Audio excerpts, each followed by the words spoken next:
Friends,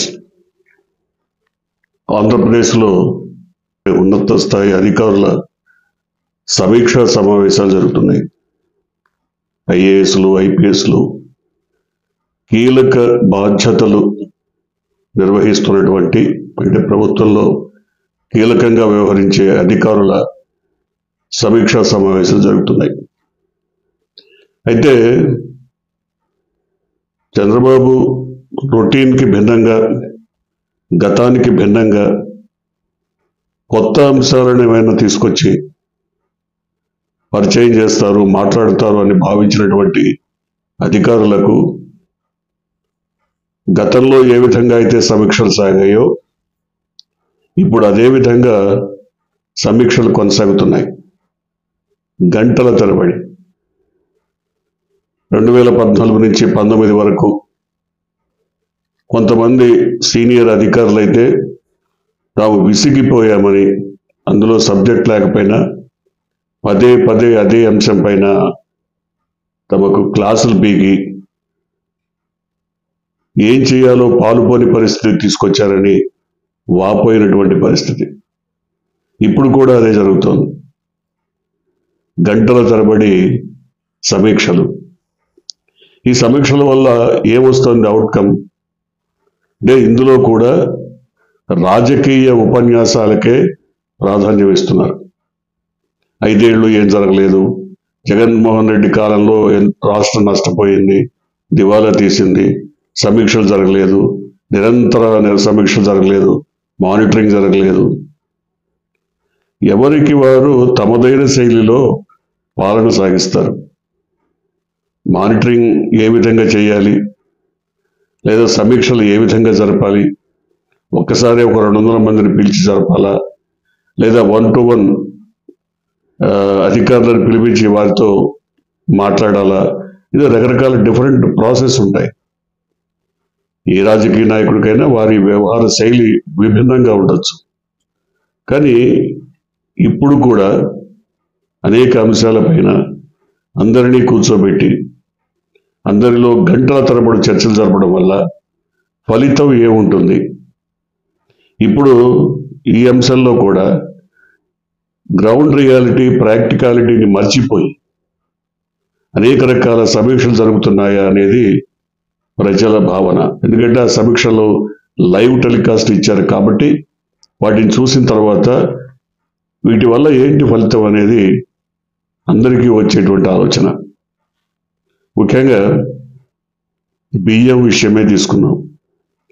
బియ్యం విషయంలో కేంద్ర ప్రభుత్వం బియ్యం ఎగుమతులకు అనుమతించిన తర్వాత రైతులు కూడా ఎక్స్పోర్ట్ చేసుకోవచ్చు నేరుగా. ఎపెడా సహకారంతో నేరుగా రైతులు కూడా, లేదా మిల్లర్స్ కూడా ఎక్స్పోర్ట్ చేసుకునేటువంటి అవకాశం కల్పించింది.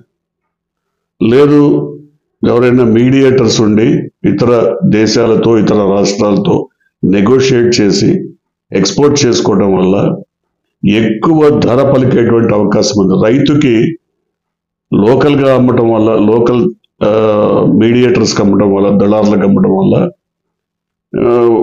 బస్తా ఏదో 1200-1000 రూపాయలు పలికేది అటువంటి ఎక్స్పోర్టర్స్కి అమ్మడం వల్ల 1400-1600 వచ్చేటువంటి అవకాశం ఉంది. సో రైతు బెనిఫిట్ అవుతాడు. ఎక్స్పోర్ట్ వల్ల మీడియేటర్ కానీ మిగతా వాళ్ళు కానీ ఈ ఎక్స్పోర్ట్ అండ్ ఇంపోర్ట్ బిజినెస్ మీద ఆధారపడి కొన్ని వేల మంది బతుకుతున్నారు. వీళ్ళందరి ఉపాధిని దెబ్బకొట్టడం లేదా దీన్ని అరికట్టడం అంత తేలికైన విషయం కాదు. ఎక్స్పోర్ట్స్ విషయంలో అన్ని రకాల అనుమతులు తీసుకొని ప్రభుత్వ సహకారంతోనే ఎక్స్పోర్ట్ చేస్తారు. అంతేకాకుండా ఇది ఏదైతే పబ్లిక్ డిస్ట్రిబ్యూషన్ సిస్టమ్ పీడిఎస్ బియ్యం ఉన్నాయో వీటిని సార్టెక్స్ చేసి మరి బయటికి పంపిస్తున్నారు. యాక్చువల్గా సార్టెక్స్ చేసిన తర్వాత it will become fine quality rice. అద్భుతంగా మామూలు సన్న బియ్యం లాగానే తయారైతాయి. అయితే మరి వాటిని ఇక్కడ ఎందుకు వాడటం లేదు అంటే ఇక్కడ వాడటం లేదు.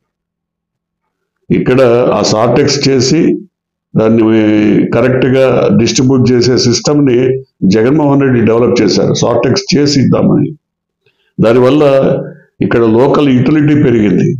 కానీ ఆయన వెళ్ళిపోయిన తర్వాత, ఆ ప్రభుత్వం వెళ్ళిపోయిన తర్వాత ఆ రైస్ని సార్టెక్స్ చేయకుండా యాజ్ ఇట్ ఈస్గా పీడిఎస్ బియ్యాన్ని ఇవ్వడం వల్ల ఎవరు వాడలేదు.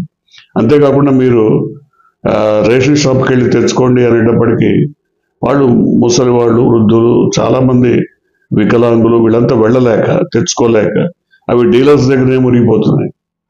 లేదు, చాలామంది రైస్ మారింది, ఇదివరకు వచ్చిన సార్టెక్స్ రైస్ సన్న బియ్యం రావట్లేదు అన్న ఉద్దేశంతో మరికొంతమంది తీసుకోవట్లేదు. ఈ విధంగా రైస్ మళ్ళీ డీలర్స్కి చేరటం, డీలర్స్ వాటిని మళ్ళీ సార్టెక్స్ చేసి ప్రాసెస్ చేసి ఎక్స్పోర్ట్ చేయటం. సరే, ఇదంతా ఒక సిస్టమ్ అలవాటు పడిపోయినటువంటి పరిస్థితి. దీని మీద మరి పోర్టులో కానీ మిగతా కానీ రైతులు కానీ చాలామంది, అనేక కుటుంబాలు ఆధారపడి బతుకుతున్నారు. దీన్ని ఒక స్ట్రీమ్ లైన్ చేయాల్సినటువంటి అవసరం ఉంది. అక్కడ పబ్లిక్ డిస్ట్రిబ్యూషన్ సిస్టంలో ఏ రకమైన బియ్యం ఇవ్వాలి, వాళ్ళ ప్రజలు ఏం కోరుకుంటున్నారు, వాళ్ళకి తగినటువంటి బియ్యం ఏంటి, వాళ్ళు యూటిలైజ్ చేసుకునే విధంగా ఏం కోరుకుంటున్నారో అవి ఇస్తే సరిపోతుంది. ఇప్పుడు ఈ బియ్యం మీద కూడా దాదాపు 40 రూపాయలు ప్రభుత్వం ఖర్చు పెడుతుంది. 40 రూపాయలకి మంచి రైసే వస్తున్నాయి మార్కెట్లో. సో దీని గురించి ఆ విధమైనటువంటి ఆలోచనలు చేయకుండా మీరు ఎక్కడెక్కడ అరికట్టాలి, ఎక్కడెక్కడ దాడులు చేయాలి, ఎక్కడెక్కడ ఎన్ని చేసినా ఏం జరిగినా పోనీ పీడిఎస్ బియ్యం ఆపగలుగుతారు, కానీ మిగతా రైస్ ఆపలేరు కదా. పీడిఎస్ బియ్యం ఎన్ని వస్తాయి? మిల్లర్స్ నుంచి ఎఫ్సిఐ కానీ లేదా గవర్నమెంట్ కానీ తీసుకున్నటువంటి బియ్యమే దట్ విల్ బికమ్ పీడిఎస్ బియ్యం. వాళ్ళు పబ్లిక్ డిస్ట్రిబ్యూషన్ సిస్టమ్ పంపించేవే బియ్యం ఉంటాయి, లేదా కేంద్రం నుంచి వచ్చేవి కూడా అదే రకమైన బియ్యం ఉంటాయి. సో ఈ ఎక్స్పోర్టర్స్ మాత్రం బయట నుంచి కొనుక్కొని కూడా ఎక్స్పోర్ట్ చేయొచ్చు కదా. ఈ ఎక్స్పోర్ట్ ఇంపోర్ట్ వ్యవహారం అంతా కూడా మన రాష్ట్రంలోనే కాదు, మన చుట్టూ ఉన్నటువంటి అనేక రాష్ట్రాలు ఇదే రకమైనటువంటి ఇబ్బంది పడుతున్నాయి. అది కూడా అధికారులు తెలియజేసినప్పటికీ దీంట్లో మీరు ఏదో గట్టిగా అరికట్టాలి, దాన్ని ఎవరు అడ్డొచ్చినా చూసుకుంటాం అంటే ఎవరు అడ్డున్నారు? దాంట్లో అడ్డొచ్చే అవకాశం ఏం లేదు. అది కాకుండా గంజాయి గురించి గతంలో ఏదో జరిగిపోయింది 5 ఏళ్ళు. నిజానికి గంజాయి కూడా ఇలాంటిదే, ఒక కుటీర పరిశ్రమ. ఏఓబి అంటే ఆంధ్ర ఒరిస్సా సరిహద్దులో బార్డర్స్లో కొన్ని వందల వేల ఎకరాల్లో దీన్ని పండిస్తున్నారు. అంత డీప్ ఫారెస్ట్లో, కొండల మీద, అసలు ఇంటీరియర్ ఫారెస్ట్లో దీన్ని పండిస్తారు. దీనికి అక్కడ ఉన్నటువంటి ట్రైబల్ రైతులు, కోయ రైతులు, గుత్తి కోయలు, రెడ్డి కోయలు, వాళ్ళంతా హిల్ రెడ్డిస్ అంటారు. వాళ్ళ ఆ ఏరియాస్లో ఉండేటువంటి వాళ్ళు, అక్కడికి అధికారులు వెళ్ళడం చాలా కష్టం. ఫారెస్ట్ అధికారులు 1-2 సార్లు వెళ్ళి రైడ్ చేసి లేదా వాటిని డిస్ట్రాయ్ చేసి వచ్చినప్పటికీ ఎన్నిసార్లు డిస్ట్రాయ్ చేసినా అంతకు రెట్టింపుగా వాళ్ళు సాగు చేస్తారు. ఎందుకంటే వాళ్ళ దగ్గర నుంచి కొన్ని మెడికల్ కంపెనీలు కొంటాయి, హోమియో ఆయుర్వేదిక్ మెడికల్ కంపెనీలు వాళ్ళ దగ్గర బల్క్గా కొంటాయి, కొని వాటిని మళ్ళీ మందులుగా ఉపయోగిస్తాయి. అంటే మందులుగా ఉపయోగించడమే కాదు, వాటిని పౌడర్స్గా తయారు చేస్తారు, లిక్విడ్స్గా తయారు చేస్తారు, ఈవెన్ చాక్లెట్స్గా కూడా తయారు చేసి వాటిని మార్కెట్లో రిలీజ్ చేస్తున్నారు.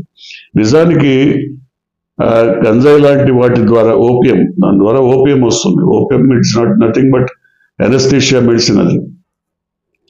సో ఈ రకమైనటువంటి మెడిసిన్స్ తయారు చేయడానికి కూడా దాన్ని ఉపయోగిస్తారు.